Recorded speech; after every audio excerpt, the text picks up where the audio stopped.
be known as the church that preaches and teaches Jesus Christ. And if you're not careful, they'll hug you. It's the truth. We need to be real. Proverbs 16:24. Gracious words are like a honeycomb, sweetness to the soul and health to the body. You three boys are sitting excellent. You three girls and the professor are sitting excellent. Have you ever had a honeycomb? You know what that is? It's in the beehive, isn't it? And it's got, have you ever had a honeycomb? They take it out of a bee. I was in 3rd grade. And the teacher took off a chunk and she gave one to each of us. And I had a chunk about this big. And there was the wax, beeswax, that's an actual thing, but it was laced with honey. And I put it in my mouth, and it was the sweetest thing I've ever had. It tasted really, really good. Where's the professor? Go get a glass of water. Do you have one there that you haven't drank out of? No. Okay. It was the sweet, it's okay. It's the sweetest thing I've ever had. Because you could chew it, and it was sweet both. That's what this is saying. Sweetness to the soul and health to the body. That's what our words are. We all carry around a bag of Christmas presents all week long. And all we have to do is hand them out. Not with flattery that doesn't mean anything. But it's good to see you here today, sister. It's good to be with you. That's all it takes. Rather than, did you see what she wore at church today? Now granted, we aren't that bad most of the time. But did you hear when I was bad-mouthing that guy in the shop where they just flowed? How many of you recognized that I was tearing down?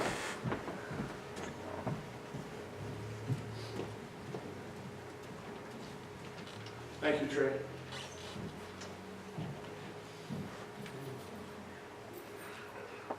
Okay, we're at the end, and I want to get a thing to make us remember this week, that it sticks with us. I love when some of you say, man, Pastor, I couldn't shake your sermon till like Thursday. That's a good thing. But I wanted something for us today with our tongues that we can use. Now, so many times when you're sitting there, I'm going, now don't you be nudging people. You take this by yourself. Today, guess what? You can do it to the people next to you. Here's what we're going to do. 5 years ago, which probably means 10, my brother rode with me in a tractor one day. And he came up with, don't blow it. You've been good all, don't blow it. My brother came up with this saying, and see if it doesn't fit for us today. He said something very simple. I was talking, and all of a sudden he said, are you building them up or tearing them down? Are you building them up or tearing you down? For some reason, he kept saying it a lot. 2 months later, I don't see him a lot. He'd come back. He lives in Omaha. He wasn't there 10 minutes. Bill, are you building them up or tearing them down? So here's our homework for this week. When you hear somebody else put somebody down, ask them in love, are you building them up or are you tearing them down? If in church, Wednesday night, you hear something that isn't quite right, in love, and people, when you get it said to you, don't get feisty. Take it.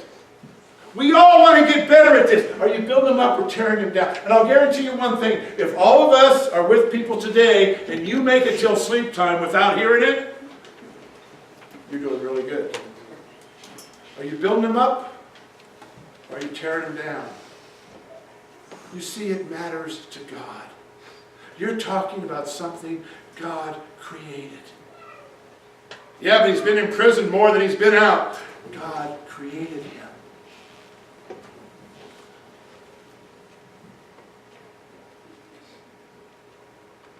Build with grace. Are you building up or are you tearing down?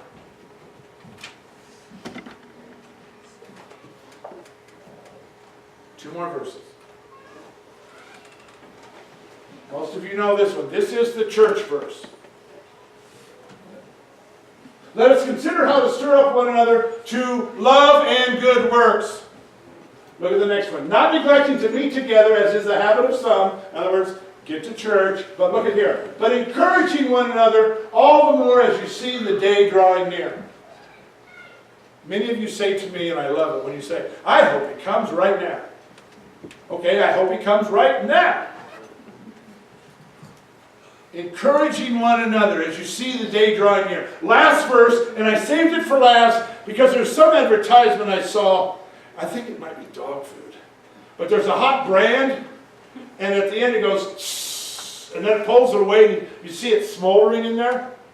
That's what this verse, these two verses, I want them to smolder inside for each of us. This one here, to me, is the strongest reason why we need to watch our little fire starters. Matthew 12. Look what Jesus says to us, to you, and to me this morning. I tell you, on the day of judgment, the day when you're all by yourself, hopefully in front of the bema seat, and Jesus is sitting there, and you're going through everything you've ever done. On the day of judgment, you will give an account. You will give an account for every careless word you've ever spoken. They speak. For by your words you will be justified. And by your words you will be condemned.